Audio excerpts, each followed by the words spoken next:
If you're ever in McAllen, Texas, you need to stop by Mambo's and pick up a mango lava with some chili spice on it. It is amazing.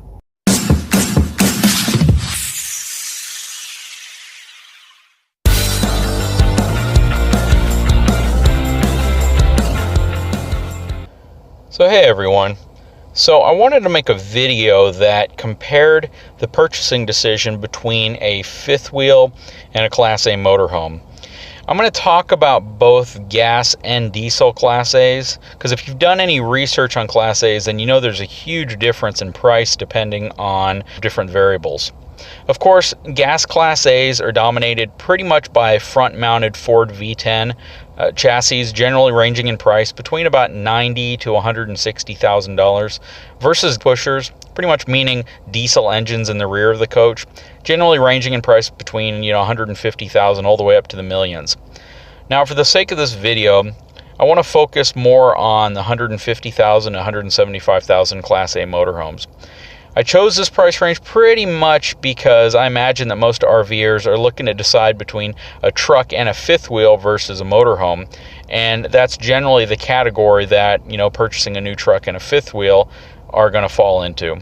On a truck and a fifth wheel, assuming you don't already have the truck, you're going to spend between $50,000 and $80,000 on the truck and probably another $50,000 to $90,000 on the fifth wheel, depending on, of course, which one you get.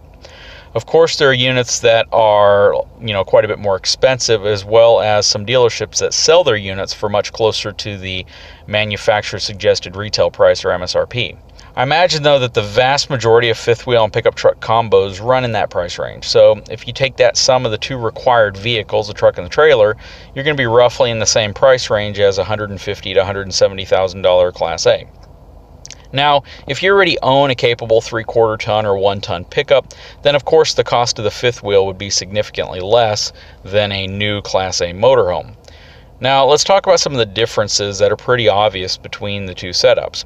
Again, keep in mind that though many of the comparisons can be universally applied to all fifth wheels and Class A's, there are models that can differ from what I'm talking about. So generally, units made by brands that are quite a bit more expensive than what I'm comparing are going to be the ones that are the outliers, that are really going to show the big differences, of course, between the two. First, of course, a Class A is going to include the motor and the drivetrain as well as the RV in one unit.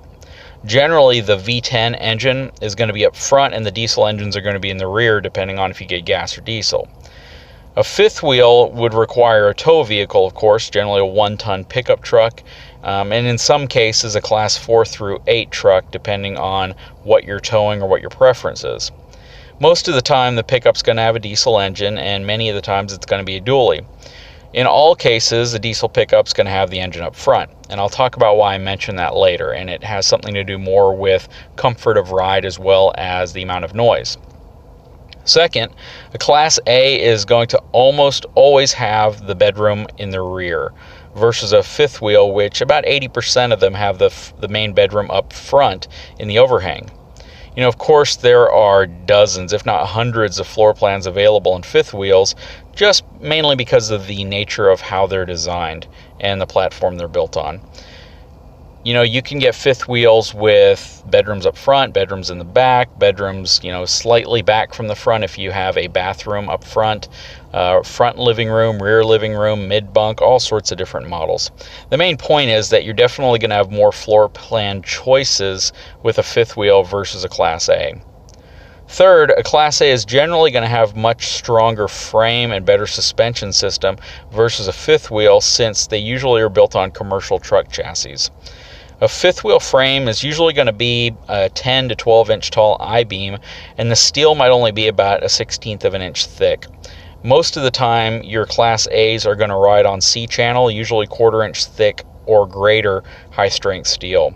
Mainly because your Class A's are generally going to ride on commercial truck frames that need to be able to support the beefy commercial axles and chassis components. Now on to number 4. Engines available in Class A's at the price range we're talking about are generally going to be the 6.8 liter Ford V10 or the Cummins 6.7 liter ISB engine. Pretty similar to the 6.7 liter that comes in Ram diesel pickups. Now these engines are generally detuned and usually have between 300 to 340 horsepower, and around 650 to 700 pound-feet of torque. With fifth wheels, the pickup truck tow vehicle is generally going to have a Cummins Power Stroke or Duramax engine, depending on which make or model of truck you get. In some cases, you can get a V8 gas engine, but most people, and I would suggest you opt against it simply because you lose a lot of the towing convenience, payload capacity, towing capacity, as well as stopping capabilities that you get with diesel engines. All of these engines in 1-ton trucks are going to be available with at least 370 horsepower and 900 pound-feet of torque, which is far more than some Class A's in this price range. Now the fifth and final difference is going to be that fifth wheels will have a far less robust suspension system, as well as smaller tires than your typical Class A, at least in the price range we're talking about. A Class A is generally going to have 22.5-inch commercial wheels and tires that are far more robust and capable of supporting heavy weight.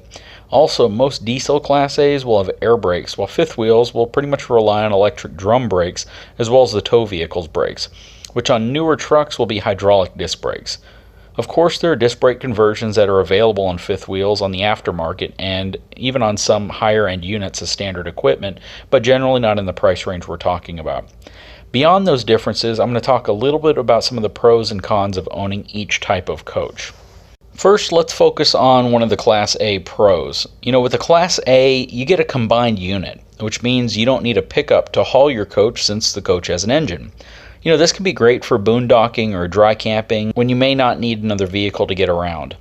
Now a negative of a Class A is you're generally going to need a tow vehicle, or a towed, which is a towed vehicle, if you plan on connecting to campground or an RV park and you need to get around while your RV is connected. This can be an added expense plus a challenge since only a few car manufacturers still make towable vehicles. Manufacturers like Jeep, Ford, Ram, and Chevy still offer options, but many have gotten out of the business of making a vehicle that you can tow behind a RV without needing it to be lifted off the ground completely and put on a trailer.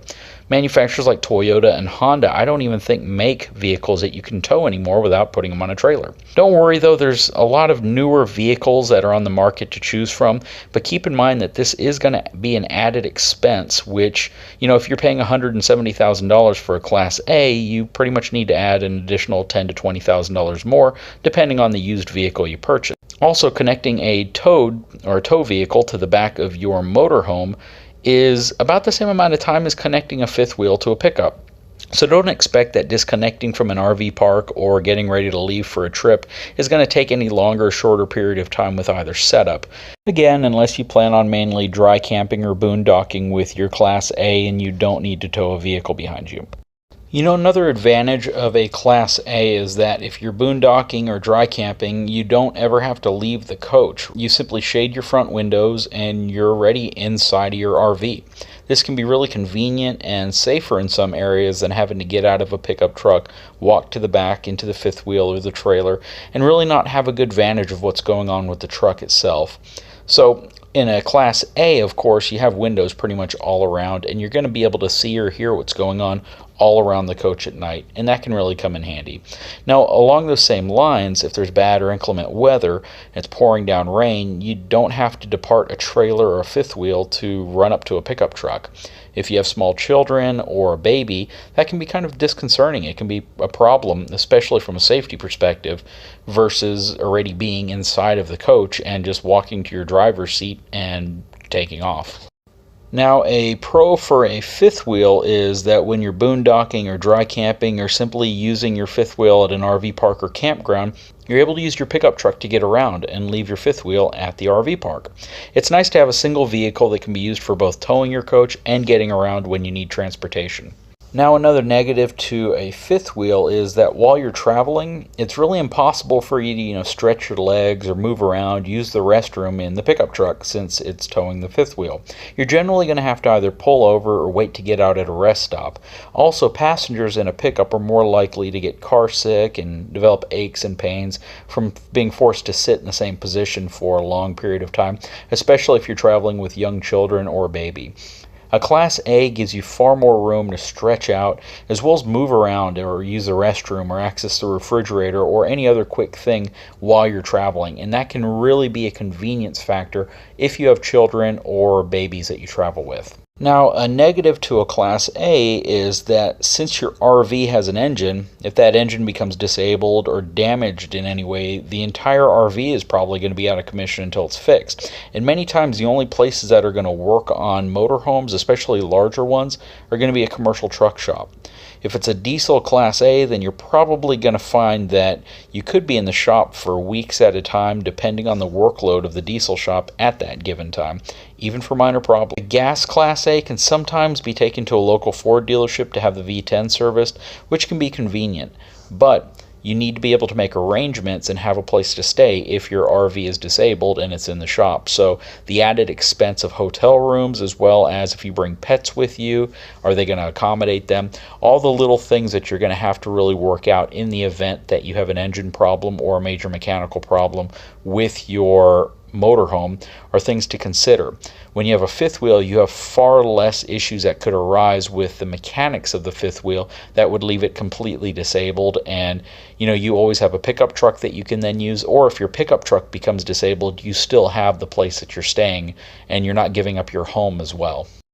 Now, another pro to a fifth wheel, and this isn't always the case, but generally you should get better gas mileage with a modern diesel pickup truck towing a fifth wheel than you would with either a gas or a diesel Class A. A V10 gas engine is going to get pretty bad gas mileage, usually between about 8 and 11 miles per gallon when you're not towing or going uphill. Now, if you do a lot of towing or you're going to be going uphill with it through the mountains, you're going to see your gas mileage drop significantly, generally to the 5 to 8 mile per gallon range, depending on what you're towing and what type of hills you're going up. A diesel Class A, again, in the price range we're talking about, not the 400, 500, 600 horsepower ones, will generally get between about 9 and 13 miles per gallon. If you're towing or going uphill, then that's generally going to drop to between 6 and 10 miles per gallon, mainly because the smaller diesel engine just doesn't produce the power that the larger engines are capable of. On the other side, a fifth wheel, depending on the size, and a modern diesel pickup truck towing it should get between 9 and 14 miles to a gallon when you're towing just a fifth wheel. If you're going uphill, that's probably going to drop between 8 and 10 miles per gallon. So you should be getting a little better gas mileage with a pickup truck towing a fifth wheel than either a gas or diesel Class A in that $150,000 price range. Now, a big pro for both a fifth wheel and a motorhome or a Class A motorhome is that you can generally, in this price range, opt to have an own-in generator, at least 5,500 watts included with both packages. And that should be big enough to power pretty much everything on board both rigs. And the only reason I mention that is because there are some dealerships that don't even include any type of generator as an option in a fifth wheel, and some that you can build them out and spec it with a generator. I would always recommend, if you can get the 5,500 watt own-in generator included in your fifth wheel purchase, do so, because that can be a big difference between a Class A that includes one versus a fifth wheel that doesn't. And in that $50,000 to $90,000 price range, once you hit about $70,000 to $75,000 and up, you should be able to opt to get a own-in generator included in the package. Now, a negative to a fifth wheel is that generally when you buy a new fifth wheel, unless you're getting one that's $70,000 to $80,000 plus, you're going to be stuck with some pretty horrific tires. Cheaper tires have pretty much become the norm on travel trailers and fifth wheels until you get into, again, $75,000 and up fifth wheels that come with either Saloon, Goodyear, Michelin tires as part of the package. Now, the nice thing about Class A's, especially Class A's with 22.5-inch wheels, is that you're generally going to get a Michelin, a Goodyear, or a Firestone tire that's commercial rated. It's usually going to be a G-load rating, and it's going to be a really good tire that can easily handle the load, whereas a lot of these fifth wheels and travel trailers just come with inferior tires and you end up having to get them replaced. Along those same lines, a Class A is also usually going to be much more reliable over poor road conditions than a fifth wheel, mainly because the shackles and the hangers and the different components that support leaf springs on the fifth wheel are going to be nowhere near as robust or capable of withstanding harsh road conditions like a Class A's truck chassis would. Now, finally, I've saved probably the single biggest Class A negative for last, and this one's important. When you're not using your Class A, it's far more susceptible to problems while in storage. mainly because you have an engine, you have a drivetrain, you have a chassis, not just the coach itself. Engines like to be running, not sitting. Fuel likes to be consumed, not stagnant. Fuel tanks like fresh fuel, not to be empty or holding old fuel. There are additives that can help prolong the life of both diesel and gas. However, you can still find that, prolonged storage for several months or years can cause damage to your fuel tanks and even your fuel system. Growth of algae in diesel fuel tanks can kill fuel filters and keep you stranded in a second, as well as rust the tank out. These are actually fairly common with diesel pushers that have been stored for long periods of time with less than full tanks and no algae preventer added. These aren't problems that most fifth wheel owners have to deal with, mainly because the pickup truck that tows the trailer is generally driven as a personal vehicle and cycles through fuel before it has a chance of getting that old. Other problems can occur while Class A's are in storage as well, such as rodents getting into the engine, destroying wires, hoses, and other vital components. Also, storage generally isn't friendly on RV tires, and a Class A will often require a much larger, more expensive tire than a fifth wheel. Now, even though fifth wheels generally have 4 tires, unless it's a 6-wheel toy hauler, you also have to think about the truck tires, which will add another 4 or 6 additional tires to the equation when it comes time to service or replace them. Often this is inconsequential, mainly because the truck tends to be your daily driver and goes through normal routine service. Anyways, this is just my quick list of pros and cons. I'm sure you guys can think of reasons why one's better than another, or your personal experiences with either a Class A or a fifth wheel. I hope this helps if you're in the market for one or the other. I didn't want to try to sound too negative on one or the other. I'm a fifth wheel owner. We love our fifth wheel, but we've also considered a motorhome. If you enjoyed this video, please give me a thumbs up and take a moment to subscribe to my channel if you haven't. Thanks, everyone.